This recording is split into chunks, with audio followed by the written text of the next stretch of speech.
예배드린 것 같은데 오늘 목소리 진짜 좋았어요. 찬양도 할렐루야.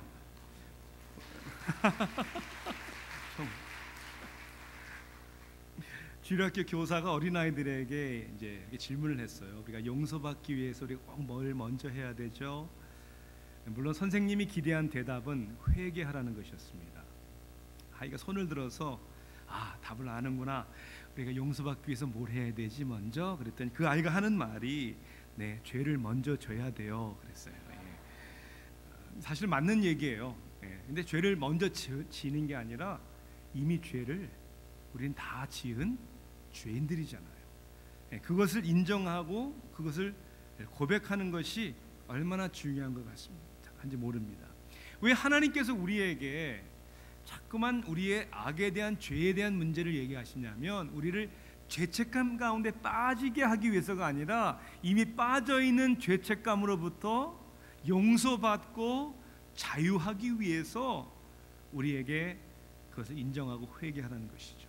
우리가 마태복음 5장, 6장, 7장 상상수훈을 우리가 계속해서 강해하면서 정말 하나님께서 우리에게 진정한 사랑의 삶을 나누기 위해서 우리가 인정하고 고백해야 된다는 것이 있다는 것이죠. 오늘 이제 5번째인데요.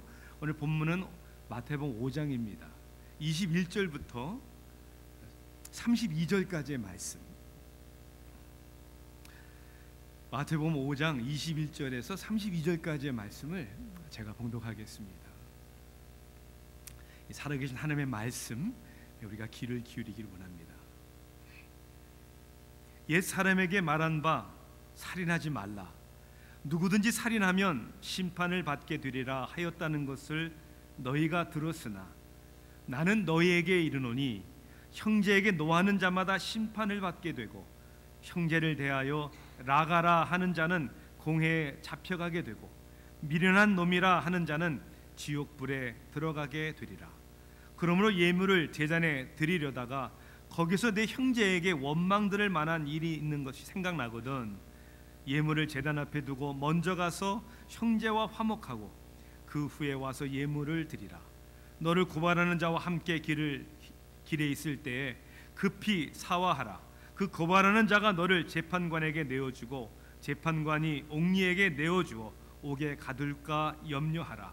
진실로 내게 이르노니 내가 한 푼이라도 남김이 없이 다 갚기 전에는 결코 거기서 나오지 못하리라. 또 간음하지 말라 하였다는 것을 너희가 들었으나 나는 너희에게 이르노니 음욕을 품고 여자를 보는 자마다 마음에 이미 간음하였느니라. 만일 내 오른 눈이 너로 실족하게 하거든 빼어내 버리라. 내 백체 중 하나가 없어지고 온몸이 지옥에 던져지지 않는 것이 유익하며 또한 만일 내 오른손이 너로 실족하게 하거든 내어 버리라.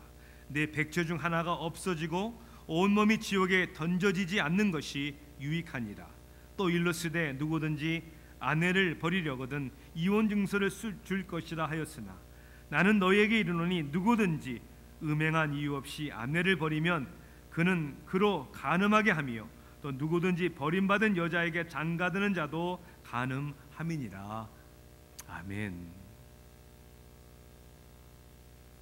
사람이 죄를 지었기 때문에 죄인입니까?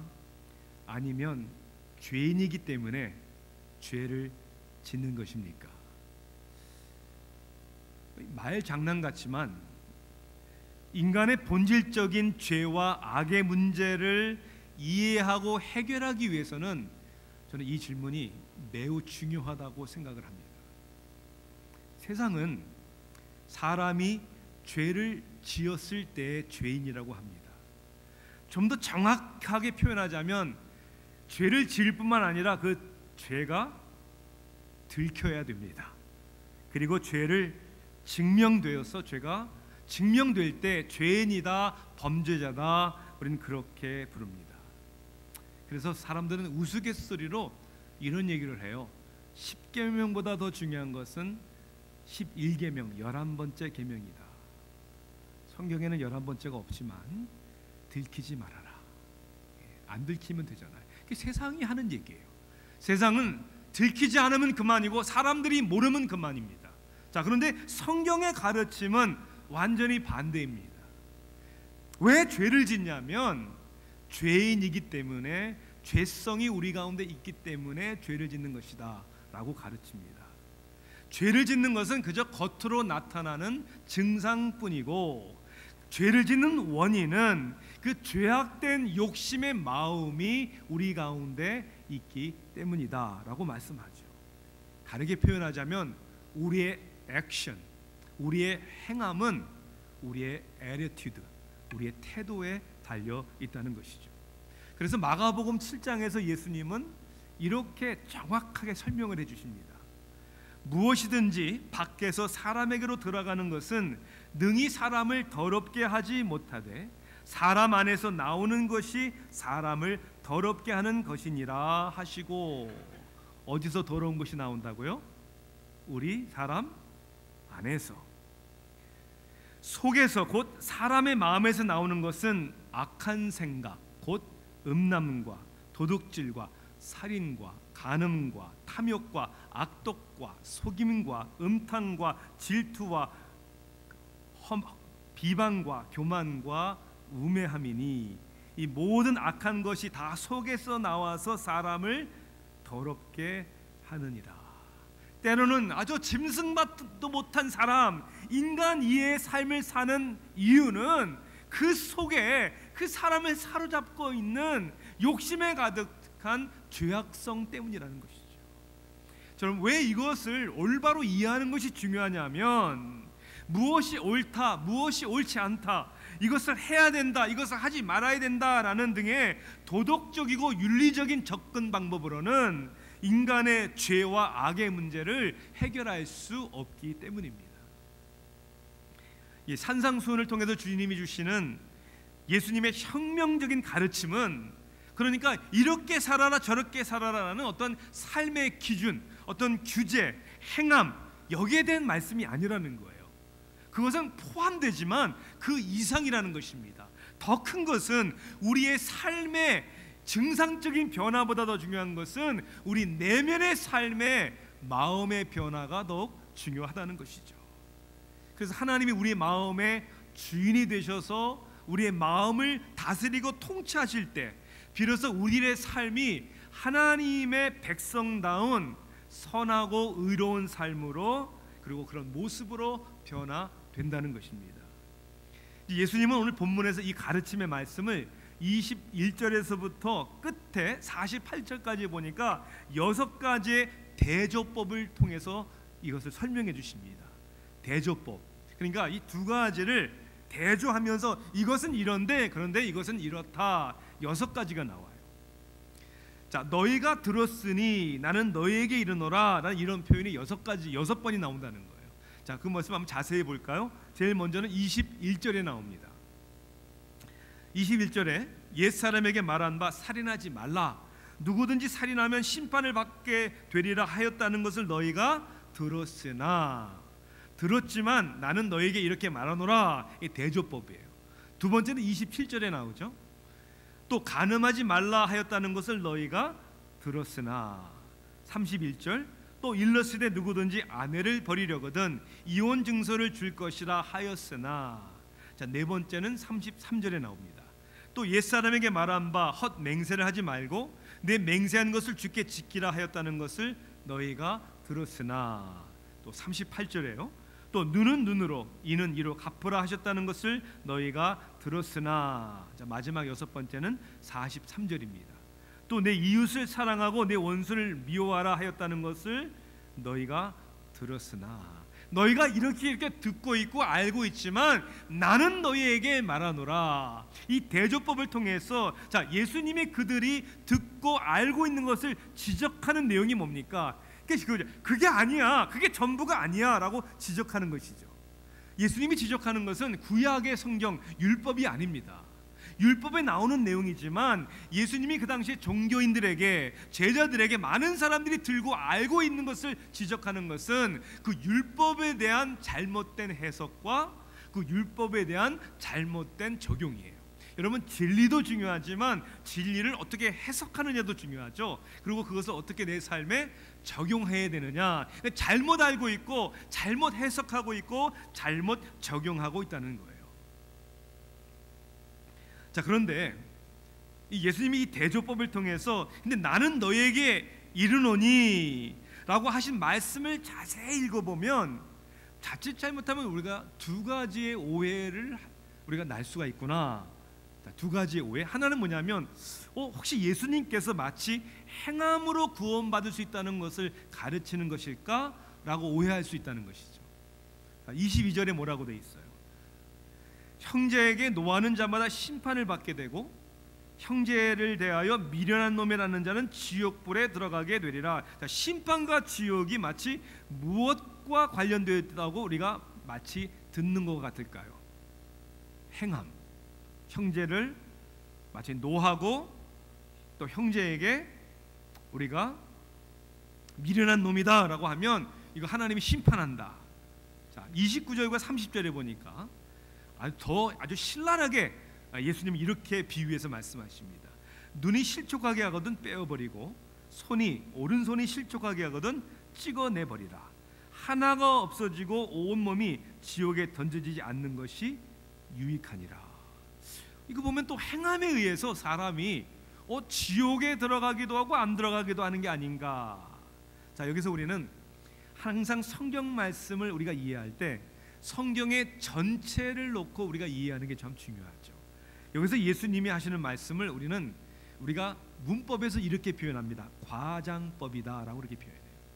어떤 특정한 것을 강조하기 위해서 과장법을 사용하는 거예요. 우리가 아이들에게 무슨 뭘 얘기할 때 그렇게 과장법을 써요. 너 그런 거 안 하면 너 뭐 이렇게 할 거야? 뭐 등록비 안 될 거야? 밥 안 해줄 거야? 뭐 언제 밥 안 해줍니까? 꼭 해주지. 근데 과장법이에요, 과장법. 이게 이렇게 중요하니까 이거 꼭 들어야 돼, 이런 얘기죠. 그러니까 첫 번째 오해는 그렇게 오해하면 안 되는 거죠. 마치 행함으로 구원받을 수 있다라는 그건 아닙니다. 자, 두 번째 오해의 소지는 이거예요. 가만히 읽어보면 이렇게 누가 살 수 있을까 할 정도로, 아니 살인하지 말라? 그건 할 수 있을 것 같은데 어느 정도. 아니 때로는 우리 어리석어 바보야 이런 얘기 가끔 하잖아요. 음란의 죄를 저지르지 말아라. 이거 우리 어느 정도 도덕적 윤리적으로 노력하면 될 것 같은데, 아니 여자를 보고 음란한 생각을 품어도 죄를 진 거라고 해서 여기에 그런 죄 안 지은 사람이 있어요? 다 졌잖아요. 그래서 혹은 절망과 포기에 빠질 수 있다는 거예요. 자, 그런데 오늘 이 예수 그리스도의 말씀을 보면, 자, 하나님과 관계 속의 열매를 말씀해 주시는 것이지 하나님과의 관계를 위한 조건을 말하는 것이 아니라는 거예요. 자, 관계의 열매를 말하는 것이지 관계를 위한 조건을 의미하는 것이 아니다. 오늘 본문의 이야기는 책임, 부담, 조건, 그거로 인한 심판의 이야기가 아니라 한마디로 사랑 이야기입니다. 무슨 사랑 이야기요? 하나님이 우리를 사랑하시기 때문에 하시는 말씀이고, 이 말씀을 통해서 우리가 이웃을 내 몸처럼, 내 형제를, 내 자매를, 내 가족을, 내 공동체를 사랑할 수 있고, 더욱이는 누구를 사랑할 수 있도록? 자기 자신을 사랑할 수 있도록. 그래서 그 하나님의 약속 가운데 은혜와 축복을 누리는 것입니다. 그러므로 우리가 먼저 이웃을 사랑하게 하시는 오늘 말씀 가운데 하나님의 뜻을 깨달아야 합니다. 내가 사람들을, 이웃을 어떻게 대하고 어떻게 사랑해야 하는가라는 것은 내가 어떻게 이웃을 바라보느냐에 따라 달려 있습니다. 내 이웃을 어떻게 보느냐의 관점이에요. 나는 내 이웃과 함께 공존해야 하고 함께 어울려 행복을 추구해야 하는, 그러므로 내 이웃은 나의 삶의 동반자요 동지이다 라고 볼 것이냐, 아니면 사람들을 나의 경쟁의 대상으로 볼 것이냐. 여러분 어떻게 보느냐에 따라서 다르잖아요. 한국에 삼성사회정신건강연구소, 별난 게 다 있어요. 여기 소장 되시는 삼성 서울병원 정신건강의학과 교수 홍진표 씨가 소장이신데, 자, 여기에서 초등학생들을 위한 인성교육 프로그램을 만들었어요. 인성교육 프로그램. 그 프로그램의 제목이 뭐냐면 나, 너, 우리, 그런 제목의 프로그램이에요.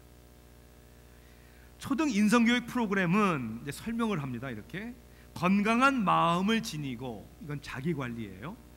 타인을 배려하며, 이것은 사회성이에요. 그리고 책임감 있는 사람으로 성장하기 위해, 이것은 시민의식입니다. 특히 적절한 정서 표현, 분노 조절, 긍정, 정서, 함양 등 정신 건강 측면을 강화한 특징이다. 저는 무슨 생각을 했냐면요, 여러분, 이런 인성 교육은 사실 어디서 해야 됩니까? 가정에서, 학교에서, 스승으로부터.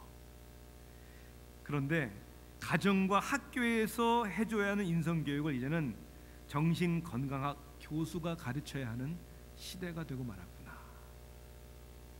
마치 마틴 부버라는 유태교 철학자가 얘기한 것처럼 나와 그것의 관계, 즉 사물 세계의 관계에서 나와 너라는 인격적인 관계가 되어야 된다고 말하는 것처럼, 우리 인간 사회의 가장 기본적인 것이잖아요. 이혜경 씨가 작사하고 윤학준 씨가 작곡한 새로 나온 동요 가운데 나, 너, 우리라는 동요가 있어요. 나, 너, 우리. 가사가 이렇게 돼 있어요. 나, 너, 우리, 너, 나, 우리. 사랑이 있어요. 나, 너, 우리, 너, 우리. 나, 행복을 꿈꿔요. 예쁜 마음 하나 된 마음으로 우리 함께 걸어가요. 우린 한 마음. 너, 나, 우리 모두 함께 사랑해. 너, 나, 우리 모두 함께 행복해. 너무나도 당연한 이야기지만 한번 이러한 질문을 한번 해볼까요? 왜 함께 걸어가야 합니까? 왜 함께 행복해야 합니까? 아니, 나 하나도 걷기 힘든데, 나 한 사람 행복을 추구하는 것도 어려운데 왜 우리는 함께 가야 하고 함께 행복해야 하는 것입니까? 이것은 함께 해야 행복할 수 있다라는 실용주의적 대답으로는 충만하지가 않습니다. 부족합니다. 변증론가인 라비 자커라이스에게 한 번은 대학교에서 강의한 후에 질의응답 시간에 누군가 이렇게 질문을 했습니다. 신앙에 대해서, 하나님에 대해서 지금 말씀하셨는데 무신론자도, 하나님을 믿지 않는 사람도 도덕적으로 살 수 있는 것이 아닙니까? 라비 자커라이스는 이렇게 대답을 합니다. 예, 어느 정도 하나님을 믿지 않는 무신론자도 도덕적으로 살 수 있습니다. 하지만 왜 그렇게 살아야 하는지에 대해서는 답이 없을 것입니다. 여러분, 도덕적인 삶은 살 수 있어도 도덕적인 책임을 질 필요는 없는 거잖아요. 그 책임이 어디서 오는 겁니까? 왜 그렇게 살아야 한다고 누가 이야기하는 것입니까? 여기에는 하나님의 존재를 얘기할 수밖에 없는 것이죠. 왜 우리가 서로를 사랑해야 되는가? 왜 살인하지 말아야 되는가? 왜 서로를 존귀하게 여겨야 되는가? 그것은 하나님의 형상대로 지음받은 우리가 존귀한 생명이요 인격체이기 때문이라고 믿기 때문이죠. 기독교가, 특히 우리 한국 교회가 잘 다루지 않고 회피하는 주제 가운데 하나가 뭐냐면 낙태의 문제입니다. 통계를 보니까 미국에서 한 해에 태어나는 아이의 수가 약 4.4 밀리언, 약 440만 명의 아이가 신생아가 태어납니다. 근데 미국의 한 해 낙태의 수는 약 34만 6천 명 정도입니다. 이것을 비교해 보니까 퍼센테이지가 약 8.4%예요. 신생아의 수와 낙태되는 아이의 수를 비교해 볼 때 8.4%. 한국에서 태어나는 신생아의 수는 1년에 43만 8천 명 정도예요. 근데 낙태 수는 미국의 수와 거의 같은 34만 2,400. 이것을 신생아와 낙태하는 수의 아이를 퍼센테이지로 비교해 보니까 78%나 됩니다. 엄청난 거죠. 낙태하는 이유가 뭡니까? 엄마의 건강과 생명의 위협 때문에, 혹은 강간을 당했기 때문에, 이러한 이유를 얘기합니다. 대부분의 낙태의 이유는 준비되지 않아서입니다. 혹은 원하지 않기 때문에 우리가 어느 정도 우리가 같은 인간들로서 우리가 이해할 수 있고 공감할 수 있도록 노력을 해야 될 것 같아요. 그런데 여기에는 가장 중요한 질문이 빠졌습니다. 가장 중요한 질문이 뭘까요? 배 태아에 있는 것이 무엇이냐, 누구냐라는 질문입니다. 여러분들은 자녀가 하나님이 주신 생명이요 선물이라고 믿습니까? 다시 한번 물어볼게요. 자녀들이 하나님이 주신 생명이요 선물이라고 믿으십니까? 그럼 뱃속에서 나와야만이 생명이고 선물입니까? 아니면 하나님이 허락하셨을 때 그것이 생명이고 선물이라고 믿어야 되는 것이 아닙니까? 그러므로 많은 질문 가운데 가장 중요한 질문은 무엇이냐는 것이죠. 우리가 서로를 어떻게 대해야 되느냐, 상황도 있어요, 연약함도 있어요. 근데 가장 중요한 질문은 Who are we to each other? 우리는 서로에게 누구냐라는 것이죠. 본문으로 다시 돌아갑니다. 살인하지 말라라는 말을 들었잖아요. 살인이 나쁘다는 거 다 알아요. 왜? 생명이니까. 그런데 생명이기 때문에 살인이 나쁘다면 그럼 예수님이 내가 너에게 말하노니 노하지도 말아라는 거예요. 하나님의 생명이고 존귀한 인격체라면 그 인격을 인격체답게 대하라는 것이죠. 화내지 말라고요? 어떻게 화를 내지 않고 살 수 있을까요? 아니 예수님도 화내신 적이 있지 않나요? 성전에서 장사하고 돈을 바꾸는 사람들 채찍질하시고 상을 다 엎어버리시고 성전을 다 쫓아내셨잖아요. 여러분 우리가 분을 내지 않고 살 수는 없지만 거룩한 분이 있고 죄로 짓는 분이 있는 거예요. 자, 어떻게 하는 것이 죄를 짓지 않는 분일까? 죄를 짓지 않는 분노는 첫째는 여러분 사람에 대한 분노가 아닌 죄와 악에 대한 분노를 해야 됩니다. 사람에 대한 분노가 아니라 죄와 악에 대한 분노. 또 다른 사람을 해하는 분노가 아니라 다른 사람을 위하는 분노를 내야 됩니다. 그리고 세 번째는 사랑으로 분노해야 합니다. 여러분 사랑하기 때문에 때로는 자식에게 화를 내잖아요. 자식이 한 행동에 대해서 가슴 아파하며 화를 내야 되잖아요. 죄와 악에 대한 분노, 다른 사람을 위한 분노, 그리고 사랑으로 하는 분노. 예수님께서는 이렇게 얘기합니다. 라가라, 형제를 대하여 라가라는 자는, 이 라가라는 말을 우리말로 번역하자면 바보, 영어로 stupid이라는 뜻이에요. stupid. 자, 그러니까 신학자 도리아니는 이렇게 설명을 해요. 이 라가라는 표현은 형제의 brain, 마인드에 대한 이야기를 하는 것이고, 자 여기 보면 미련한 놈이다라는 얘기는 형제에 대한 마음, heart에 대한 이야기다 이렇게 표현을 합니다. 그런데 이 라가다 그다음에 미련하다라는 이 말의 종합적인 의미는 뭐냐면 저 쓸데없는 인간, worthless 그런 의미예요. 그럼 이 형제를 향하여 왜 여기 쓸데없어, 쓸모없어라고 하는 말이 왜 죄냐면 그 쓸데없다고 내가 말하는 사람을 누가 지으신 겁니까? 하나님이. 여러분 하나님이 쓸모없는 사람을 지으십니까? 하나님이 그렇게 실수하십니까? 절대로 그렇지 않죠.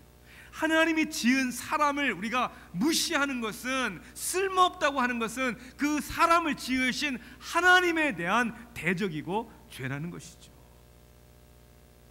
또한 여기서는 하나님 나라의 가치관을 중요시 여기게 된다는 것입니다. 여러분 예물을 드리다가 생각이 나요? 무슨 생각이 난다고요? 형제에게 원망 들을 만한 일이 있는 것이 생각나거든 어떻게 하라고 그랬어요? Stop. 예물 드리는 것을 혹은 예배하는 것을 섬기는 것을 stop, 멈추라는 거예요. 어떻게 하라고요? 가서 어떻게 하라고 합니까? 화목한 후에 와서 예물을 드려라 이렇게 얘기를 합니다. 여러분 하나님의 관심사는 여러분이 드리는 예물이 아니고 예물을 드리는 여러분입니다. 우리가 드리는 예물이 하나님 앞에 중요한 것이 아니라 그 예물을 드리는 우리가 중요한 것이죠. 오늘 본문의 말씀을 여러분 가만히 생각해 보십시오. 때로는 누가 나에게 잘못한, 내가 용서해줘야 되는 사람이 있는데 그 용서하지 못하는 것이 생각나거든이라고 되어 있지는 않아요. 뭐라고 되어 있었냐면 원망만 들을 만한 일이 생각나고 내가 잘못한 거예요. 내가 잘못한 그것까지도 우리는 적극적으로 해결해야 한다는 것입니다. 세상에 보니까요, 상처 받은 사람은 많은데 상처 준 사람은 하나도 없는 것 같아요.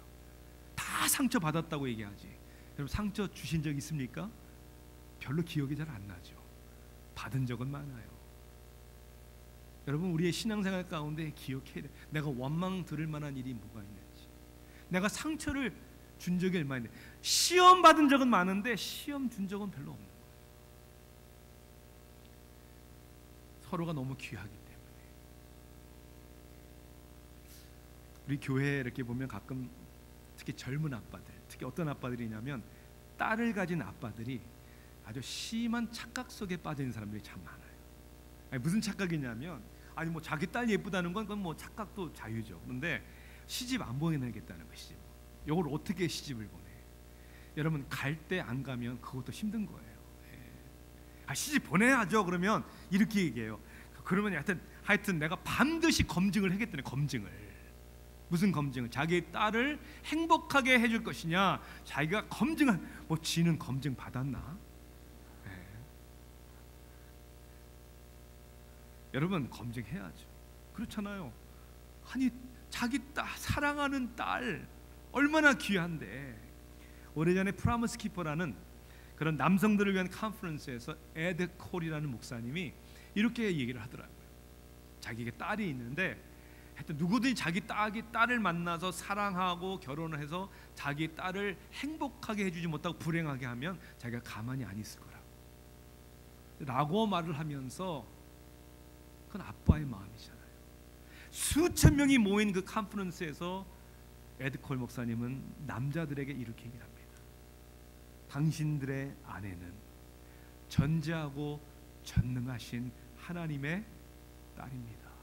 하나님의 딸답게 여러분 대우하십시오. 할렐루야, 아멘. 여러분들도 하나님의 전지전능하신 하나님의 아들이시잖아요.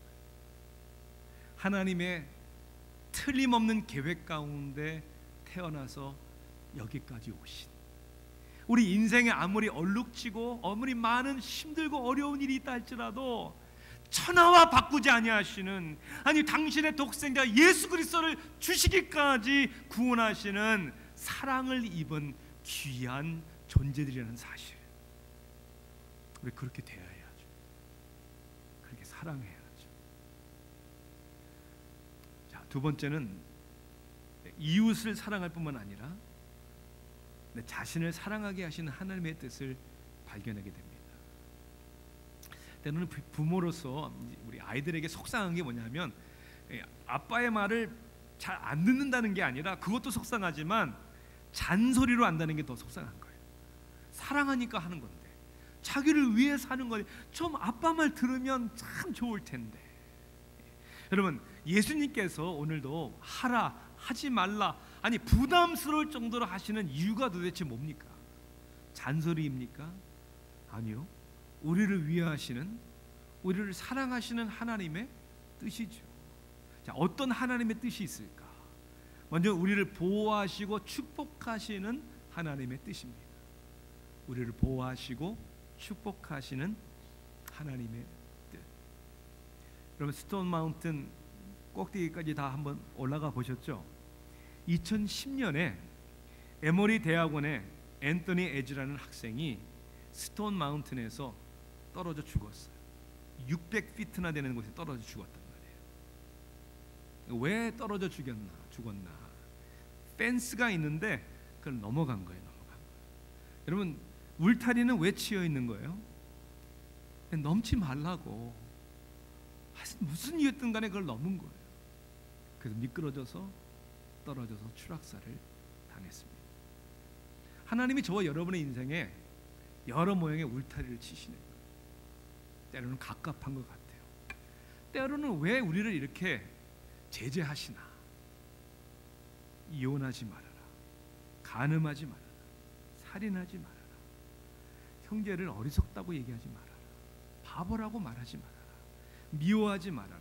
음욕을 품지 말아라. 이렇게 울타리를 치신 이유는 우리를 보호하기 위해서, 그리고 그 울타리 안에서 하나님의 축복을 누리며 살아가라고.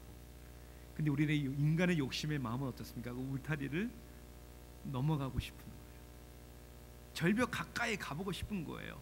내가 하나 더 가지면 더 만족할 것 같고, 내가 그거 해보면 내 삶이 좀 시너지가 생기고 좀 생기가 돌 것 같고, 모든 것을 에덴 동산의 것을 다 주셨는데 동산 중앙에 있는 것 그거 하나 먹지 말라고 하는데 그거 보니까 먹음직스럽고 탐스럽고 그 하나 먹으면 될 것 같은 이 인간의 끊임없는 죄악. 특히 오늘 본문은 성적인 죄에 대해서 예수님께서 굉장히 구체적으로 언급을 하십니다. 왜요? 이것이 인간의 죄악 가운데 가장 현저하게 나타나는 것 중에 하나이기 때문입니다. 간음죄에 대한 얘기를 합니다. 여러분, 간음죄와 음란죄의 차이는, 간음죄는 결혼한 사람이 부부의 관계 외에 성적인 죄를 범하는 것이 간음죄입니다. 음란죄는 결혼하지 않은 사람이 부부가 아닌데 범하는 성적인 죄를 음란죄라고 얘기를 합니다. 요즘엔 그런 생각들을 많이 하는 것 같아요. 뭐 이렇게 쾌쾌 먹은 이야기, 그 쾌쾌 먹은 생각 아닙니까? 아니, 결혼하기 전에도 얼마든지 두 성인이 동의 아래 그런 육체적인 관계를 맺을 수 있는 거 아닙니까? 서로 상처 주는 것도 아닌데 그렇게 간단한 이슈일까요? 두 사람이 동의한다 할지라도 다 옳은 것은 아닙니다. 그렇죠. 그렇게 말하는 사람들조차도 나름대로의 기준을 가지고 살고 있어요. 예를 들어 볼까요? 요즘에 보면 참 너무 일 황당한 것 같아요. 고등학교, 중학교 교사들이 학생들과 그죠? 부적절한 관계를 맺는, 잡히면 어떻게 됩니까? 감옥에 가요. 감옥에 가. 아니, 왜 선생과 학생이 서로 동의 아래서 그런 육체적인 관계를 갖는 건데 잘못됐다고 우리가 얘기를 해요. 왜? 이 나라의 법은 18세가 안 되면 그러한 결정을 스스로 할 수 없다라고 누가 정한 겁니까? 우리가 정한 거예요. 그런 기준이 있는 거예요. 그러니까 어디다 갖다 붙이냐의 차이라는 말입니다.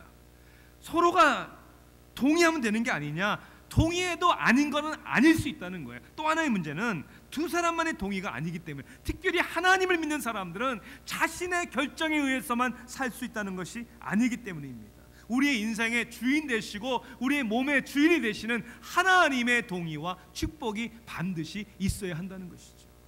그래서 성경은 이렇게 얘기하죠. 남자와 여자가 부모를 떠나 비로소 한 몸을 이룰지니라.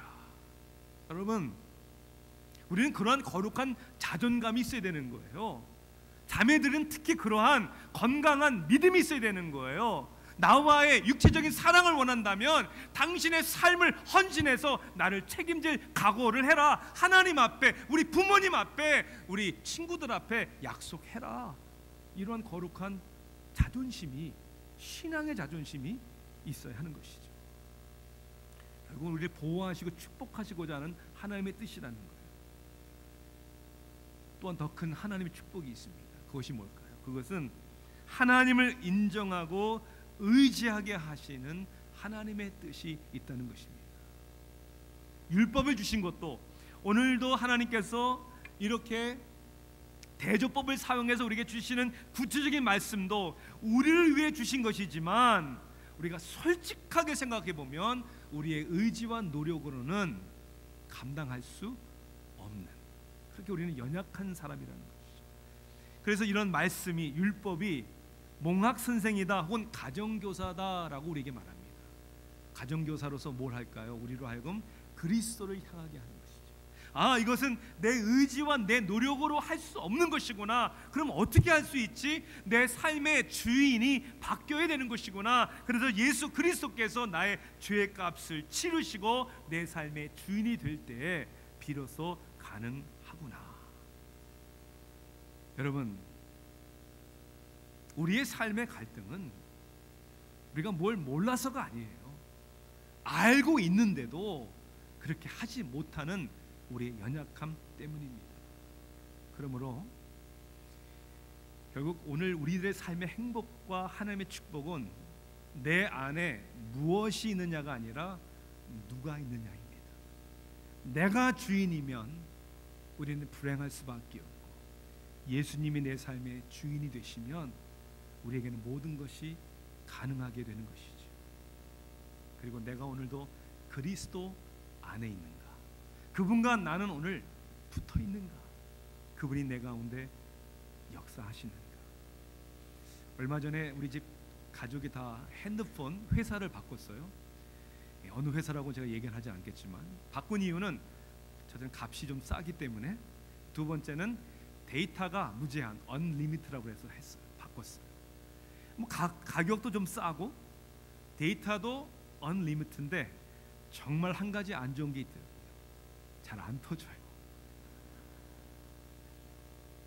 안 터지는 곳이 많아요. 안 터지는 곳이 많은데 정말 속상한 것은 어디서 잘 안 터질까요? 집에서 잘 안 터져요. 집에서 잘 안 터져서 속이 터져요. 그래서 전화 회사에 컴플레인을 했더니 뭐를 하나 보내주더군요. 시그널 부스터라는 거예요. 이게 증폭기라는 거예요. 그리고 연결했더니 집안에 이제 시그널이 증폭됐어요. 그래서 옛날에는 바가 하나도 안 되고 막 달랑달랑했는데 이제 막 4개가 확 올라왔어요. 잘 통해요. 잘 연결돼서 잘 돼요. 참 그런 생각을 해봤어요. 내가 바둥바둥 노력해서 되는 일이 아니구나. 이 세상에 우리가 죄악을 이기고 내가 하나님의 뜻대로 선하게 사는 것은 내가 얼만큼 주님과 커넥트 되어 있느냐. 그래서 주님은 이렇게 말씀하셨잖아요. 나는 포도나무요 너희는 가지니. 가지가 할 수 있는 일은 포도나무에 붙어 있는 것이고, 붙어 있으면 열매를 많이 맺는다고 말씀하셨잖아요. 그러므로 오늘 이 시간에 저의 의지와 저의 노력이 아니라니까요. 오늘 그리스도 안에서 내가 지금 붙어 있는 사람인지, 내가 그리스도 안에 있는지, 그리고 내가 그리스도께서 내 안에서 지금도 말씀이 역사하는지, 그 하나님의 사랑이 내 안에 충만한지, 그러면 내 이웃 사랑할 수 있고 진정으로 나를 사랑할 수 있는 하나님의 축복의 통로가 우리가 다 될 수 있게 될 줄로 믿습니다. 기도하시겠습니다.